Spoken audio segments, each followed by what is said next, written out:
Hoje eu fiz para minhas filhas uma canja. E aí, olha aqui, ó. Eu resolvi contar um pouco da história para vocês. Eu sou Jean Felipe Lafon, você tá no Receitinhas e vamos ver. Eu ia fazer um curta, mas aí, como eu falo muito e o povo diz que eu sou prolixo, então vamos novamente observar a minha canjinha. E provavelmente isso não vai ser um curta. Por que que eu resolvi falar sobre a canja, que é algo tão banal? Porque existe um conceito cimentado sobre a canja, principalmente quem trabalha na área de alimentos, né? Principalmente quem é chefe de cozinha e cozinheiros e etc. Porque existe um ideal, pelo menos aqui no Brasil, né? Que a galera fala, não, a receita original, a receita verdadeira e não sei o quê. A gente precisa entender que não existe receita verdadeira, nem original, nem tampouco uma receita que seja a única.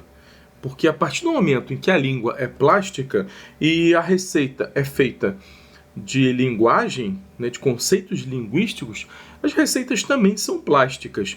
Então elas vão variar conforme o tempo. Então assim, a canja ela também não vai ser única. Não vai ser única aqui e não vai ser única em lugar nenhum. De onde surgiu o conceito de canja? A canja ela vem lá do sânscrito, longe pra dedéu, né? Do termo kaiji. Eu espero que eu falei certo, né? Porque eu não falo sânscrito. Lá da Índia. E, como é que da Índia chegou em Portugal, que chegou no Brasil? História, né? Portugal, caminho das Índias, e aí, parará, conheceu o canja. Conheceu o kaiji. O kanji. É isso, kanji. Que na tradição indiana quer dizer caldo de arroz. É isso. Ou melhor, mingau de arroz. Então, era uma sopa que tinha a função de revitalização e que era uma sopa que tinha que ser simples à base de arroz. E ela era de fácil digestão.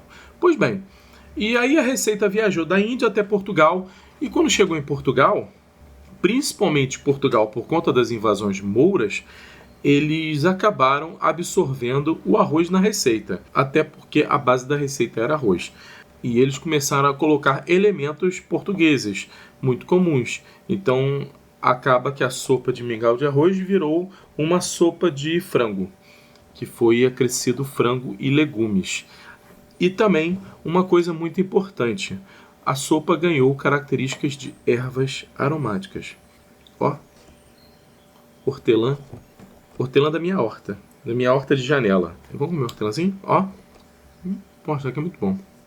A sopa ela começa a ganhar características de legumes e temperos.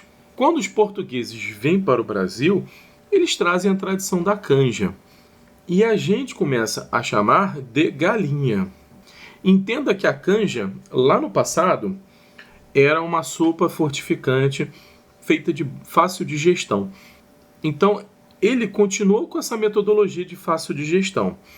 E por conta também, as ervas aromáticas, portugueses usavam muito por conta da questão de digestão. A hortelã também por uma questão de ser, né, antimicrobiana, etc e tal, mas a questão aqui era facilitar a digestão, mas que no final das contas a gente sabe que a erva aromática ela mais ajuda a aromatizar do que propriamente digerir. A não ser que você taque 1 kg de hortelã, mas aí vai ser sopa de hortelã e não de canja de galinha. E quando ela veio para o Brasil, ela ganhou esses conceitos de fácil produção, fácil digestibilidade e também uma sopa, vou abrir aspas, pobre. Sopa pobre, barata. Ela tinha que ser barata. E ela ganhou um conceito muito de restauração. De restaurar e também de você poder usá-la como de reaproveitamento. Ela começa a ser usada no Brasil com uma função de você reaproveitar aquilo que você tinha em casa. Então você começa a usar o quê? Ossos de galinha. A sopa ela sai daquele escopo original, que era uma sopa. Quer dizer, a sopa ela continua sendo esse escopo original, que é restauração, só que aqui no Brasil ela começou a ser usada com ossos de galinha. Em Portugal também, mas entenda que a questão aqui é que essa sopa ficou muito comum por ser uma sopa de reaproveitamento. Você usa as carnes por uma preparação mais rica, e a preparação, por isso que eu chamei de pobre. E a preparação mais pobre você vai usar o caldo, você vai fazer um caldo restaurador, e esse caldo restaurador ele tem que ter muito osso, tem que ter muito colágeno, e aí você vai fazer isso com os ossos da galinha e com o frango que sobrar ali. Quando essa sopa ela sai do campesinato e ela vai para a cidade grande, da cidade grande, quando ela vai para o sistema de restauração, que aí eu estou especificando restaurantes, ela ganha uma conotação mais rica. E que rica no sentido, não rica de comida, e sim rica no sentido de ser ostentada. Então ela ganha um plus de ostentação a mais. Daí o que acontece? Retira-se todos os ossos.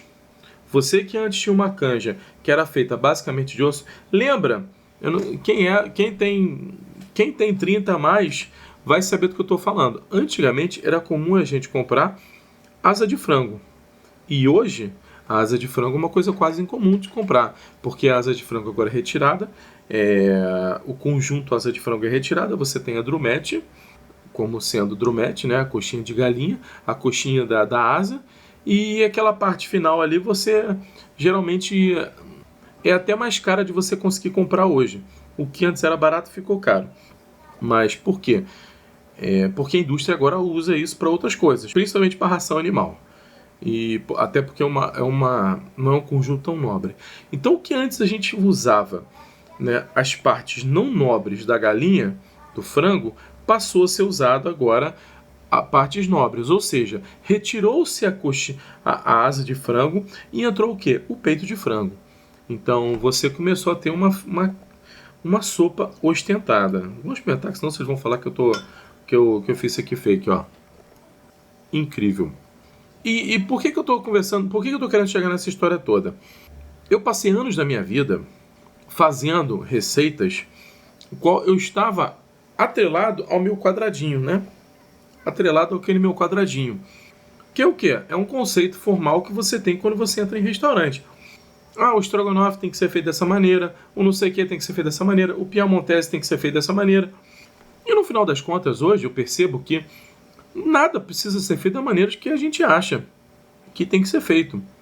Por que X tem que ser X e Y tem que ser Y? Para você chamar do negócio correto, é quase que uma ostentação da próprio nome, do estrelismo que a gente tem dentro da cozinha. Eu estou falando disso porque a gente geralmente fica muito cimentado na ideia de ter que construir uma receita ideal. E na verdade não tem receita ideal. Tem receitas às vezes melhores aproveitadas e menos aproveitadas para aquele tipo de situação. Até porque também tem receitas ruins, eu concordo.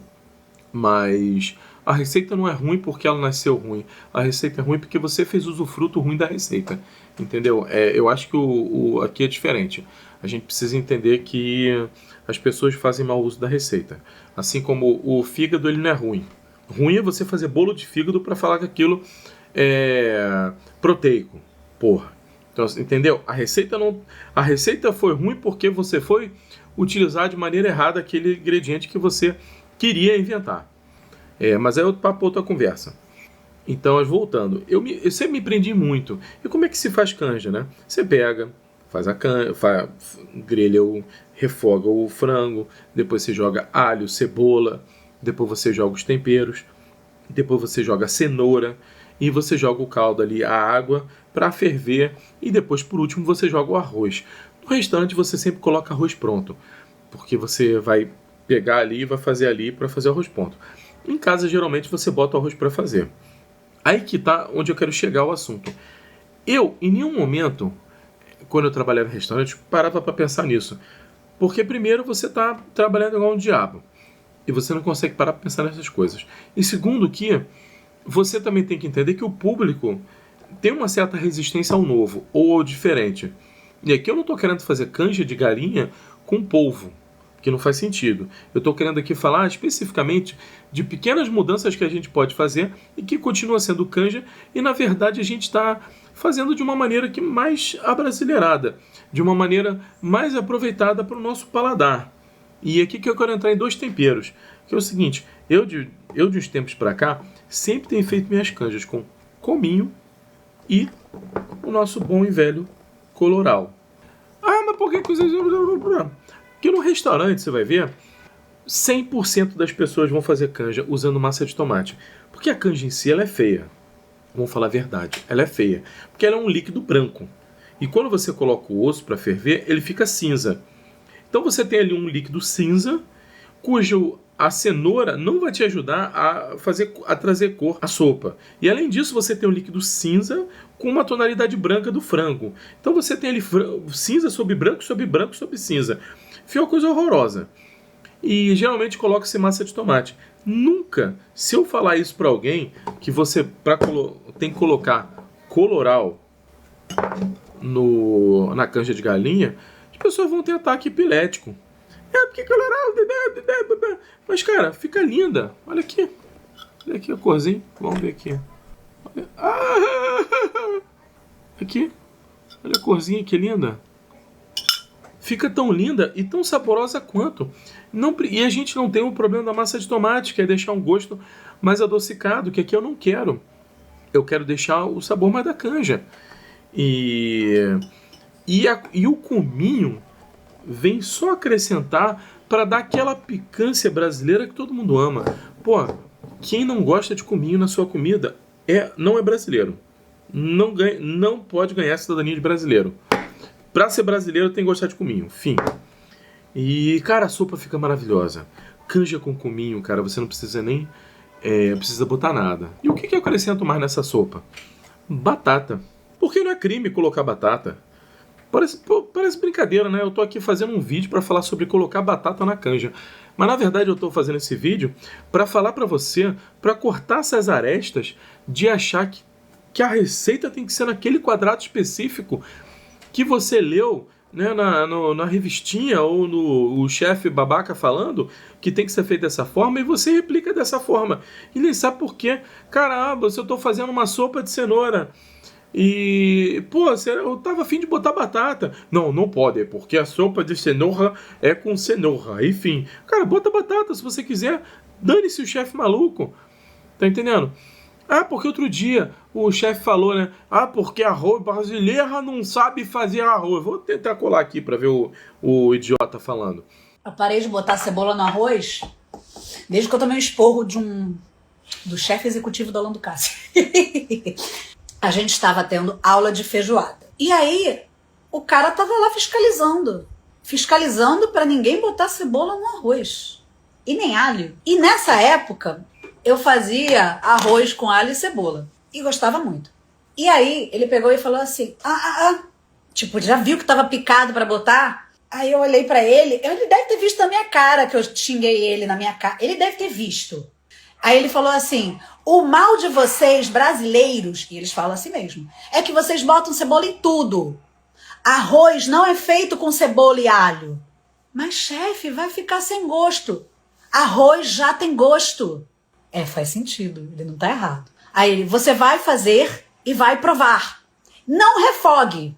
Arroz não é para ter refogado de alho e cebola. Brasileira não sabe fazer arroz. Arroz tem que ser feito com cebola. Simples. Cebola. Ponto final. Não pode ser feito com coisa alguma. E tu para pra pensar e fica falando assim, cara, por que eu tenho que parar de usar alho e cebola no meu arroz? Esse maldito desse francês tá a 2.000 quilômetros de distância de mim, ditando regras de cozinha pra eu fazer. Porra, pelo amor de Deus. Vai plantar fava lá na porra da França. E não enche o meu saco. Então é isso. É sobre esses códigos de ética, de regras que são impostos pra gente e que, na verdade, não fazem sentido como brasileiro. E eu defender isso é importante porque o estrogonofe nasceu disso, da nossa brasilidade. O estrogonofe, né, que vem da receita Stroganoff, ou Stroganoff, que vem da receita Stroganoff, ela é fruto da nossa própria brasilidade. Primeiro, eu não consegui entender o que o cara tá falando.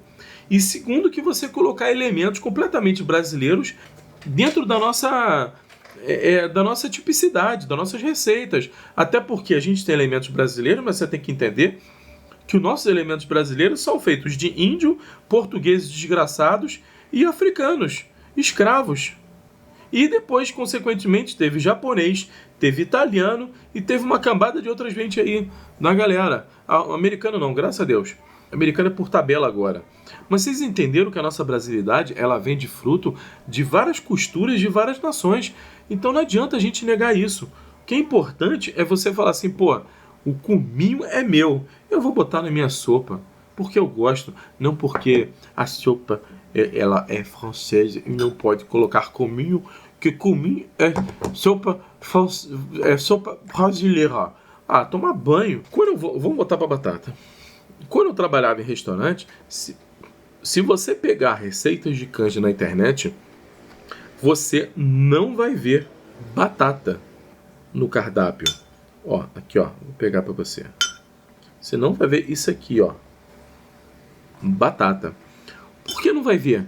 Porque a galera não coloca. Porque alguém em algum momento do planeta instituiu que canja é só com cenoura. E fim, e ficou. Eu acho isso inacreditável. Se você quiser colocar echalote aqui, vai. Fica lindo. Agora não coloca azeitona porque fica completamente nada a ver, né? Mas vocês entenderam? Ah, eu quero colocar chuchu na minha canja. Coloca e vai continuar sendo canja. Ela não vai deixar de ser canja porque você colocou chuchu nela. E coloque tempero à vontade, porque a ideia da canja é essa. Você fazer uma sopa restauradora que tenha muitos temperos e que seja aromática. Então é isso que a função da canja ela deve ser. É isso. É um vídeo rápido. Ia ser short, acabou não sendo, porque, sei lá, eu falo demais. Não fui prolixo. E se você ficou até o final desse vídeo lindo e incrível, ó, manda para aquele seu amigo que acha que a receita tem que ser assim. Receita tem que ser assado. Curta, compartilha esse vídeo, manda para mamãe, pro papai, pra titia. Manda pra mamãe que faz canja para você. Fala, mãe, ó, agora você pode fazer canja com batata, que tá liberado. E detalhe, uma coisa que eu tenho que falar, hein? Por que a gente descasca legume? Por que a gente descasca cenoura? Tudo bem, aqui eu cortei bem fininho, ó. Eu cortei bem pequenininho. Mas por que a gente descasca cenoura? A pessoa que me provar, que consegue provar às cegas uma batata na canja, uma cenoura na canja, que tenha casca, essa pessoa tá de parabéns. Porque não consegue. Picado, tudo bonitinho, pequenininho, você não consegue reparar a diferença. Então para de jogar comida fora só porque algum mané rico joga tudo coisa fora e desperdiça o melhor dos alimentos, que é a fibra. Para de jogar coisa fora só porque você nunca parou para questionar por que está jogando fora. Batata, em 99% das vezes, por quê? Tem 1% que a gente usa no purê de batata. 99% das vezes você vai usar com casca.